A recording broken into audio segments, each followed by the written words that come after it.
You know, there's something rather fascinating that happens when a person begins to truly wake up. It's not about reading books, attending retreats, or quoting profound lines about self-awareness. It's something much quieter, much stranger. It's the sudden realization that the way most people live, love, and relate to each other isn't really love at all, it's dependency. And when you see that clearly, when you finally understand how most relationships are built on need, on fear, on escape, you begin to see why staying single might be the most spiritual thing a person can do. You see, most people aren't in relationships because they're overflowing with love. They're in them because they can't stand being alone. They confuse attachment for affection, possession for partnership, and comfort for connection. From childhood, we are told that being loved by someone else is the ultimate goal. Fairy tales end when two people find each other, as if life itself begins only when you've merged with another. But what if that's not love? What if that's just a socially accepted form of dependence? Have you ever noticed how quickly silence becomes uncomfortable when you're with someone? How most conversations are a performance to fill the void rather than a sharing of truth. It's as if two incomplete beings are clinging to each other to forget the emptiness within. And yet, that emptiness is not the enemy, it's the doorway. The spiritually awake person begins to sense this. They notice how much of what we call love is really a transaction. The subtle contract that says, I'll make you feel whole if you promise to do the same for me. But that bargain, however romantic it sounds, always collapses. Because you can't make someone feel whole when you haven't discovered wholeness within yourself. You can't truly meet another until you've met yourself. And so, the awakened person finds themselves withdrawing, not out of bitterness or arrogance, but out of clarity. They begin to see that every relationship built on need will eventually turn into a cage. One person becomes the jailer, the other the prisoner, and the roles switch endlessly in the dance we call love. This is why the truly awake often end up single, not because they hate love, but because they've begun to understand what love actually is. It's not two halves becoming whole, it's two wholes meeting freely. And until you've become whole within yourself, every union will secretly be an escape from your own reflection. Now, this realization doesn't come easily. It's not a decision you make after one heartbreak or one toxic partner. It dawns slowly, like a sunrise you didn't notice until the room was already full of light. You begin to see patterns, how each relationship was not a coincidence, but a mirror, reflecting back your own unhealed parts. One partner might have shown you your need for control, another your fear of abandonment, another your craving for validation. And when you finally see this, truly see it, something in you softens. You stop blaming them. You stop running. You begin to sit with yourself. Really sit, without distractions, without reaching for your phone, without seeking the next person to fill the silence. At first, it feels unbearable. The loneliness, the restlessness, the urge to escape it all rises like a tide. But if you stay, if you breathe, if you let the discomfort burn through you, something miraculous happens. You begin to meet the one person you've been avoiding your entire life yourself. And that meeting, as simple as it sounds, is the most profound relationship you'll ever have. It's the moment you stop seeking love and start becoming it. You realize that everything you wanted someone else to give you, attention, affection, understanding, was actually a request to meet yourself more deeply. Staying single, then, is not about isolation. It's about integration. It's about learning to be your own home instead of searching for it in another. But here's the paradox. The more comfortable you become with being alone, the less lonely you feel. Loneliness only exists when there's resistance to solitude. When you stop resisting, when you sit quietly and let the stillness seep into you, the aloneness becomes something sacred. You realize that solitude is not the absence of love, it's the presence of your own soul. And this is where the world begins to misunderstand you. People will say you've changed, that you've become cold or distant. They'll tell you that you're too independent, that you'll miss out on love. But what they really mean is that you no longer play the game. You no longer feed the illusion that being coupled is the proof of being complete. You no longer participate in the quiet desperation of people trying to fill each other's emptiness. You see, the spiritually awake person doesn't reject relationships, they just refuse unconscious ones. They don't isolate out of fear. They withdraw out of wisdom. They understand that love without awareness is possession, and closeness without clarity is entanglement. They know that until you can sit alone in peace, you'll always use another person as a distraction from yourself. It's not that they don't crave intimacy. They do, but not the kind the world offers. They no longer want someone to fill their evenings. They want someone who can meet them in silence. They no longer crave validation. They crave resonance. They no longer want to be understood. They want to be seen without masks. And such connections are rare, so rare, in fact, that most would rather wait in solitude than settle for simulation. Now, there's something else you begin to notice when you're truly alone. You start to see how much energy people spend chasing approval, how relationships become performances designed to keep each other comfortable. You watch as people mold themselves into palatable versions, hiding their truth to preserve attachment. And you realize how exhausting it is to live that way. Because every time you betray your authenticity for the sake of connection, you reinforce the belief that your real self is unlovable. Staying single then becomes an act of rebellion against this lie. It's the refusal to betray yourself for belonging. It's saying, I'd rather be true and alone than false and loved. And yet, this isn't bitterness, it's liberation. Because when you stop begging for love, love starts finding you in unexpected forms. You see it in the wind that brushes your face, in the quiet morning light, in the peace that descends when you realize nothing is missing. This is what the awakened person understands. That love is not something you find, it's something you awaken to. Relationships don't create love, they reveal the state of consciousness you bring into them. And if that consciousness is rooted in fear, no partner will ever be enough. If it's rooted in presence, even solitude feels full. So perhaps the question isn't why so many awakened people stay single. Perhaps the real question is, how could they not? Once you've tasted the clarity of your own company, the noise of conditional love becomes unbearable. Once you've felt the peace of not needing to be chosen, being wanted no longer feels like validation, it feels like distraction. And once you've realized that your wholeness was never dependent on another, you stop searching for someone to complete you. You stop searching and you start living. You start breathing deeper. You start existing in your own rhythm. You begin to understand that love isn't something that happens between two people. It's the natural fragrance of someone who has already bloomed within themselves.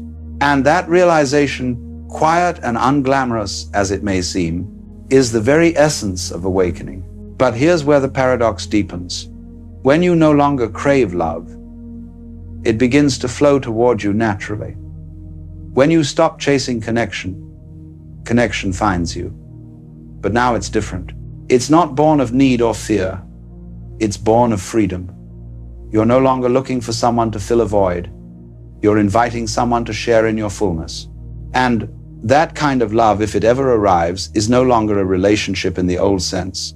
It's more like two flames burning side by side, illuminating the same space without consuming each other. You see, most people fall in love the way they fall into a trap. The attraction is powerful, intoxicating, but it often masks a deeper desire to escape themselves. They mistake chemistry for compatibility and intensity for depth. But the spiritually awake person begins to see that the rush of falling in love is often just the thrill of forgetting yourself in another. It feels divine at first, but it always ends in the same place, disillusionment. Because eventually, the illusion wears off, and you're faced again with the very thing you tried to avoid, yourself. And so, the awakened learn something the rest of the world avoids at all costs. They learn to stay in their own presence, even when it's uncomfortable. To stay in silence without reaching for distraction. To stay single, not as a lifestyle, but as a sacred practice of remembering who they are when there's no one else to mirror them. Because it's in this solitude that real transformation happens. When you're alone long enough, your masks begin to fall away. There's no one to impress, no one to seduce, no one to perform for. The image you've been maintaining for others begins to dissolve, and what's left is something raw, unpolished, but profoundly real. You start to see your own patterns clearly, the subtle ways you've sought validation, the habits of people-pleasing, the quiet fear of rejection that's guided your choices. And at first, it's painful to witness. It's humbling. But slowly, the pain gives way to peace, because for the first time, you're not running anymore. You're finally meeting the truth of who you are. And there's nothing more spiritual than that. Now, here's the strange beauty of it. When you no longer need someone to complete you, the people who come into your life can finally meet the real you. Not the anxious version trying to prove your worth. Not the charming mask trying to be loved, but the still, grounded being that has already found love within. This is why staying single can be an act of profound preparation. It's the cleansing of your inner space so that if love does come, it can be met without distortion. Because the truth is, relationships don't fail because people stop loving each other. They fail because people never truly met each other to begin with. They met their projections, their fantasies, their fears, their hopes. They fell in love, not with a person, but with a reflection of their own unmet needs. And when that reflection breaks, so does the illusion of love. But the awakened person has begun to see through this game. They've realized that what most call falling in love is really falling into forgetfulness, a forgetting of oneself, a temporary amnesia that feels euphoric because it numbs the pain of separation. Yet the cost of that amnesia is freedom. So instead of falling, they rise. They rise in awareness, in presence, in clarity. They begin to love in a different way, not through possession, but through understanding. Not through holding on, but through allowing. And this kind of love cannot be forced, cannot be chased, cannot be maintained through effort. It's born only in the space of two beings who have already mastered solitude. That's the secret society of the awakened. Their relationships are not about filling emptiness, but about celebrating overflow. They don't meet to escape loneliness. They meet to share peace. They don't cling. They dance. They don't demand. They invite. And when the dance ends, there's no heartbreak, only gratitude for the music that was played. But let's be honest, this path isn't easy. Society makes solitude look like failure. The world worships coupling, celebrates weddings like victories, and treats being single as a waiting room for love. But the awakened person sees through this illusion. They understand that solitude is not a punishment, it's initiation. It's the temple where one learns to love without dependency, to feel without attachment, to give without losing oneself. It's no coincidence that so many spiritual traditions place solitude at the heart of awakening. The Buddha sat alone under the Bodhi tree. Jesus retreated into the desert. Mystics, sages, and philosophers across time have walked away from noise to find the silence that reveals all truth. Because it's only in the quiet of your own company that the mind's illusions can finally unravel. When you're with others, you're constantly reflecting, adjusting, performing. Alone, there's nowhere to hide. You begin to see how much of your suffering was self-created, how much came from trying to control others or needing them to behave in ways that made you feel safe. And once you see that clearly, something inside you relaxes. You stop trying to manage people. You stop trying to force outcomes. You begin to understand that love, like consciousness, cannot be controlled. It can only be allowed. And this is where the freedom begins. Because when you no longer need someone to love you, you can finally love them freely. You can see them as they are, without trying to mold them into what you wish they'd be. You can appreciate their presence without fearing their absence. You can give without expecting return. And paradoxically, this detachment doesn't make love colder, it makes it purer. It becomes an expression of your completeness, not a plea for completion. So yes, staying single is not about avoiding love, it's about purifying it. It's about stripping away the illusions that have been sold to us since birth. It's about no longer confusing comfort for connection or passion for peace. It's about becoming so rooted in your own being that you could love the whole world and still remain free. And perhaps that's why those who have awakened often walk alone, not as hermits, hiding from the world, but as souls who have found what the world was always searching for, themselves. You see, when you've touched that inner wholeness, companionship is no longer a necessity, it becomes a choice. A beautiful, optional unfolding, not a desperate grasping. You no longer look for a partner to validate your existence because your very existence has become validation enough. You've seen that being alone is not loneliness, it's intimacy with life itself. It's realizing that the universe has always been your companion in the still air, in the soft hum of the city, in the quiet rhythm of your breath. The spiritually awake person begins to sense that what they once called love was often just a negotiation. I'll give you attention if you give me security. I'll offer affection if you make me feel wanted. But awareness burns through those bargains like sunlight through mist. Suddenly, you can no longer play those roles. You can't pretend to need someone just to avoid discomfort. You can't say, I love you, when what you really mean is don't leave me. And so you let people go, not out of cruelty, but out of compassion. Because you understand that every false bond keeps both souls asleep. You refuse to participate in the polite illusion of half love, half presence. You'd rather walk through the valley of solitude than return to the theater of pretense. This is where the true spiritual maturity begins.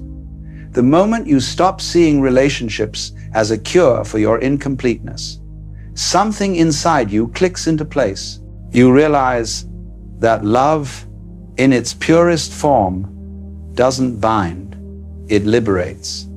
And that means if someone must walk away, they can. If someone stays, it's not because they have to, it's because their soul resonates with your peace. Most people fear that kind of freedom because they confuse detachment with indifference. But they're not the same. Indifference says, I don't care about you. Detachment says, I care about you so deeply that I refuse to chain you to me. That's the love of the awakened, a love without ownership, without demand, without fear. But here's where life tests you. Because when you live like this, many will not understand. They'll call you emotionally unavailable, aloof, maybe even broken. They'll tell you that you've given up on love. But in truth, you've given up only the illusions that made love impossible. You've stopped mistaking attachment for intimacy. You've stopped mistaking intensity for truth. You've stopped needing another person to give your life meaning. And when that happens, something extraordinary occurs. Peace begins to settle where longing once lived. The constant ache to find the one dissolves into a quiet gratitude for the wholeness that's always been here. You stop looking for someone to complete your story because you realize you were never incomplete. You were just conditioned to forget your own perfection. Think of it this way: when two awakened souls meet, it's not fireworks that fill the air, but silence, a deep, effortless recognition. They don't rush to define, to possess, to promise. They simply exist together, two clear mirrors reflecting the same sky. And if one day their paths diverge, there's no devastation, only understanding. Because love was never meant to be a cage. It was meant to be a wind, something that moves through you, refreshes you, but never belongs to you. Now, many people find this terrifying because they've built their entire identity around being someone's partner, someone's spouse, someone's hearth. But the spiritually awake have learned that love without self-awareness turns into dependence, and dependence inevitably turns into suffering. They've seen the pattern too many times: the cling, the fear, the silent resentment, the gradual erosion of joy. So they choose solitude, not as rejection of others, but as devotion to truth. They choose aloneness as the crucible where love is purified of ego, because when you can sit by yourself and feel nothing lacking, you have discovered something sacred, a love that doesn't need an object, a love that exists simply because you exist. And from that state, relationships, if they come, are no longer storms. They're seasons. They come, they teach, they pass. You appreciate their beauty without trying to make them permanent. You stop asking people to stay forever because you've realized that nothing in existence stays forever. Not people, not emotions, not even you.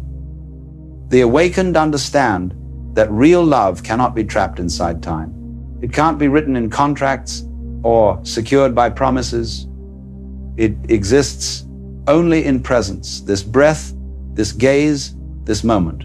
And so they learn to love like the sky loves the clouds, allowing them to drift freely, knowing they were never separate in the first place.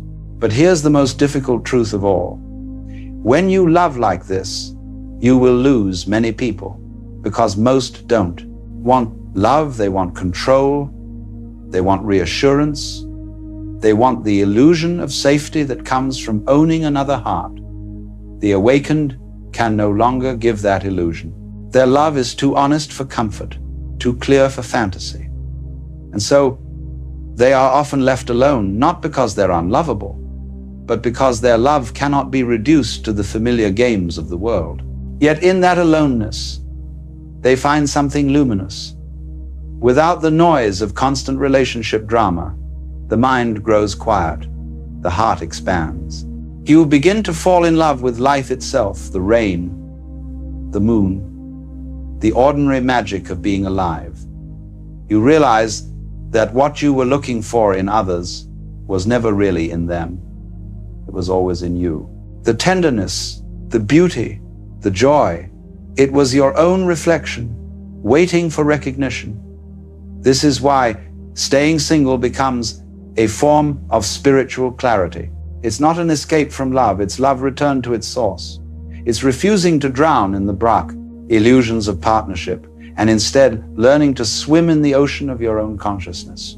It's standing in your solitude and realizing that you are not waiting for anyone to arrive, because the one you've been waiting for has been here all along. And once you taste that kind of peace, you can never go back. There comes a point in every awakened soul's journey when they stop asking, when will I find the right person? And begin asking, how deeply can I know myself? Because they realize that the quality of every relationship they've ever had was determined by that single question. The unexamined self will always create unconscious attachments. But the self that has been seen, embraced, and loved no longer clings. It connects. And that difference changes everything. You see, being single is not the absence of love. It's the presence of clarity. It's standing in front of a mirror and saying, before I share my heart with another, I will learn to hold it myself. It's knowing that solitude doesn't mean you've failed, it means you've graduated. You've moved from needing company to embodying completeness. You've stopped chasing reflections and started honoring the source. And when you begin to live from that place, something extraordinary happens. Your energy changes. You stop sending out signals of need or desperation, and people start responding to you differently. The world senses it, the calm in your eyes, the steadiness in your voice, the absence of grasping. You become magnetic, not because you're trying to attract anyone, but because peace itself is magnetic. The truth is, we live in a culture addicted to noise. Noise in conversation, in connection, in constant pursuit of validation. But when you step out of that current, when you no longer chase or beg or prove, your silence becomes unnerving to those still caught in the cycle. They'll ask, why aren't you dating? Don't you get lonely? Don't you miss having someone? And you'll smile, not out of superiority, but out of understanding, because they're asking from within the dream you've already woken from. Loneliness, you see, is not cured by company, it's cured by connection to self. You could be surrounded by people and still ache with emptiness. Or you could be alone in your room and feel an indescribable fullness. That fullness is what the spiritually awake discover when they stop running from solitude. They discover that aloneness is not a void to be filled, it's a space to be inhabited. And once you've inhabited that space long enough, love takes on an entirely new meaning. It's no longer the frantic search for another heartbeat to synchronize with. It's the steady rhythm of your own. It's no longer a transaction, it's transmission. You don't fall in love anymore, you rise in it. You love because you are love. And whether anyone joins you or not is irrelevant. Now, this doesn't mean that the awakened person is incapable of relationships. Quite the opposite. They can love more deeply than ever before, but without fear. Their love is not entangled in expectation. They don't hold on, yet nothing slips away. They don't demand forever, because they know eternity exists only in the now. They don't need to be someone's everything, because they've learned that everyone is already whole. Most people find this kind of love difficult to understand because it doesn't fit into the stories they've been told. It doesn't need labels or public declarations. It doesn't live on timelines or depend on promises. It flows like water, sometimes gently, sometimes powerfully, but always naturally. It adapts, it moves, it transforms, and it leaves both souls freer than before. And yet, before one can love like that, one must face something most avoid: the inner silence.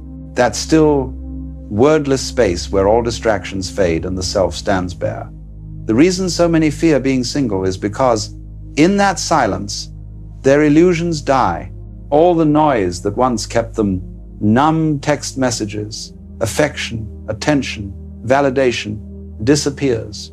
And what remains is the truth they've been avoiding, the self without masks. But that is precisely where awakening begins. Because only in the absence of noise can you hear the quiet pulse of consciousness itself. Only when you stop trying to be loved can you realize that love has always been your natural state. Only when you stop searching for meaning in others can you uncover the infinite meaning within you. That's why solitude isn't loneliness, it's initiation. It's the rite of passage between unconscious love and divine love, between clinging and clarity, between performance and presence. The person who can sit in silence without seeking escape is the person who has learned to master life. Because when you no longer fear being alone, nothing can control you, not relationships, not approval, not rejection. You become untouchable in the most peaceful way. And here lies the great irony. When you no longer need anyone, the universe begins sending people whose presence feels like grace, not gravity. They don't pull you down or drain your energy. They meet you on the same frequency, calm, awake, unneedy. There's no performance, no pretense, no games, just truth meeting truth, awareness meeting awareness. This is the kind of connection that can only exist between two whole beings. And if such a connection never arrives, the awakened person is still at peace, because solitude is no longer a waiting room, it's home. To stay single as a spiritually awake person is to walk in quiet rebellion against a world that confuses attachment for love. It's to say, I will not trade my peace for companionship. I will not lose myself for belonging. I will not shrink my truth to fit into someone else's dream. And yet, this isn't defiance. It's devotion. Devotion to your own consciousness. Devotion to staying awake in a world that keeps trying to lull you back to sleep. You begin to see that true love doesn't demand that you merge. It invites you to coexist in freedom. That to love someone deeply doesn't mean to own them. It means to see them, to let them be, to honor their path, even if it leads away from you. This understanding transforms loneliness into serenity. It turns longing into gratitude. It turns life itself into a love affair. Because when you see clearly, you realize that everything, the sunrise, the breath, the silence, is already embracing you. You are not waiting for love. You are surrounded by it. You are it. And so, the spiritually awake person stays single, not as a rejection of love, but as its purest expression.